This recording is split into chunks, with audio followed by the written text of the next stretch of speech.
Welcome back. It's been 8 months since Scottish Secretary Alistair Jack blocked Scotland's controversial gender reform bill. Yeah, the legislation sought to make it easier for trans people to change gender in the eyes of the law, but instead it launched a huge and heated debate. Now, Scotland reporter Tony Maguire recounts the disputes that led to Holyrood facing off with Westminster. On the 17th of January this year, for the first time since the Scottish Parliament reconvened in 1999, the UK government signed a Section 35 order, blocking the Gender Recognition Reform Bill from attaining royal assent, despite gender recognition being devolved to Scotland. The Scottish Government had sought to speed up the process that issues only 30 gender recognition certificates each year by making it easier for Scots to self-ID. But after weeks of speculation since the passing of the bill, Scottish Secretary Alistair Jack announced that he would block the controversial reform for its incompatibility with the UK Equality Act. I have not taken this decision lightly. The government has looked closely at the potential impact of the bill, and I've considered all relevant policy and operational implications together with the Minister for Women and Equalities.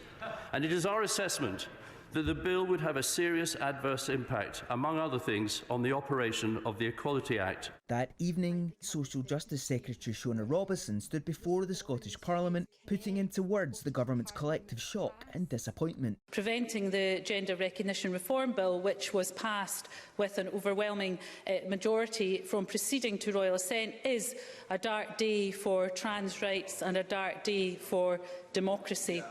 The GRR bill took 5 years to pass through the Parliament, at all times met by frequent opposition, including the largest SNP rebellion in 15 years of government. Concerns underlined women's safety in single-sex spaces and the risks of lowering the age of self-ID from 18 to 16. Susan Smith was a constant in that opposition. Leading Campaign Group for Women Scotland, she believes the GRR bill is a threat to women's safety. What we ended up with was a bill that was very similar, in fact, to the one that had been proposed 5 years before. So despite all the discussion and all the conversation, nothing really got resolved. And our main concern, obviously, as women's rights activists, was the knock-on impact on women's services and spaces. February saw the shock resignation of Nicola Sturgeon at the height of a reignited self-ID debate, following the chaotic incarceration of transgender double rapist Isla Bryson. Humza Yousaf emerged victorious from the SNP leadership race to replace her. And just 2 weeks after being sworn in as Scotland's 6th First Minister, he submitted a legal challenge to fight the Section 35 order. 5 months on, each side remained steadfast and vocal. But the time has now come to listen, as the final word of the future of the Gender Recognition Reform Bill is decided by the Scottish courts. Tony Maguire, GB News. And we speak now to former Community Safety Minister Ash Regan, who quit her ministerial role in protest against Holyrood's gender reforms. Thank you for joining us on the show today. Can we start, please, with what was it about this bill that moved you so strongly that you decided to resign from your position? Yes, so I was formerly the Minister for Community Safety. I was taking forward a number of policies designed to improve the protection of women and girls' rights. And so, in my view, there was no way that I was ever going to vote for anything that I felt had negative implications for the privacy, dignity and safety of women and girls. I believe that this bill was very flawed, and that despite the fact that we did spend hours scrutinising the bill, many of the issues with the bill are still unresolved. And it's a strong thing to do, to resign from your post. To the public, from the outside at least, this issue drove a coach and horses through the SNP, the biggest revolt in its history. Huge public backlash to the jailing of Isla Bryson, the double rapist. And yet the SNP are still pursuing with this, now set to go to court with Westminster. Why are they so obsessed with an issue which is so hugely divisive?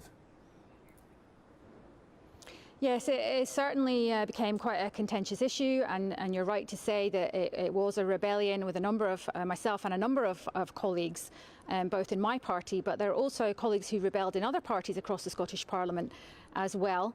I think this did particularly crystallise in the mind of the public around about the time of the case, as you rightly say, of Isla Bryson. I think this is brought home very much to the public that someone could be a double convicted rapist, could decide that they wanted to self-identify as a woman and then end up being transferred into the women's prison estate. And we should also remember that many of the women who are in the female prison estate have suffered trauma. Many of them have had head injuries, for instance, from domestic abuse. And so putting these vulnerable women in that sort of situation, I don't think that's acceptable. What about the campaigners who say that trans people, they're on a heck of a journey themselves, and actually what this bill will do will make it make the process much easier for them to be legally recognised, and it will be much more respectful for them and straightforward? Well, of course, everybody wants trans people to be able to live their lives with dignity and respect. That's what I want. I think most people would agree with that. We obviously have protected characteristics. Sex is one of those. Gender reassignment is another, and that's under Equality Act legislation. So everyone at the moment has their rights protected. What we needed to see with the gender recognition reform was an ability to consider and balance all of those rights. And I think that's potentially where the problems arose, that their rights were not being balanced. I would say that the process, the legislative process that the bill went through, I think there was issues with that process. There was certainly a reluctance, or we could even say refusal, to engage with some substantive issues around the legislation. And one of the main ones that I'd point out there would be the impact, potential impact on women and girls and their safety. And another one was very late engagement on things like the cross-border issues. So the Scottish Government doesn't have to take this course of action. Obviously, they're choosing to take this legislation to court, and they don't have to take that action. My view on that would be that this is an issue that we've created in Scotland, and that actually we should be seeking to amend the bill. We should be seeking to resolve those issues in Scotland, as indeed the Scottish Government has done on other pieces of legislation. So there's another piece of legislation which is incorporating the rights of the child, and that's incorporating that into Scots law. There have been some issues with Westminster on that piece of legislation, and in that case the Scottish Government has decided to reflect on that and is seeking to amend the bill. And Ash, estimates out there, the cost to the taxpayer of taking this to the Supreme Court could be £500,000 and rising. Professor Tompkins, who's a Supreme Court advisor, said the Scottish Government's decision is manifestly, transparently and obviously being done for political reasons, not legal reasons. Is this even about trans rights anymore, Ash, or do you think this is actually Holyrood trying to go to war with Westminster? Well, obviously this is happening under the devolution settlements. You'll know that the operation of that is governed under the Scotland Act. That was from 1998. You know, I'm no fan of devolution. It's not really a secret. I would like Scotland to be independent. I would like us to be in charge of our own affairs. So I think if this is a law that we are looking to put forward in Scotland, we should be able to take control of that process. We should amend it here. Taking it to court is obviously one option. It's not the one that I would pursue, and certainly not on this issue. If you look at the opinion polling on this, you'll see that this piece of legislation is deeply unpopular with the Scottish public. I wouldn't be able to make an estimate of how much this court case will cost. I'd defer to other people who would know better on that than I would, but I would imagine this will be a significant cost to the taxpayer, and I think many people across Scotland will be looking at this and they'll be asking themselves, is this a good use of public money at a time of a cost of living crisis? Okay. Ash Regan, thank you. Well, we can speak to the founder of inclusion and belonging consultancy See Change Happen. That's to get the other side now from Joanne Lockwood. Joanne, good afternoon. Thanks for talking to us on GB News. Ash was claiming that most people in Scotland don't want this, and taking this action is a waste of taxpayers' money. What's your response to that? I don't have the exact stats on how many people are for or against it. What I can say is that the the impact over the last 5 or 6 years since, I think, Theresa May government started investigating gender recognition reform is we've seen a lot of negative rhetoric being piled on against trans people. Some of the comments that Ash made just then were really highlighting some sound bites and some sort of dog whistles around how trans women are seen.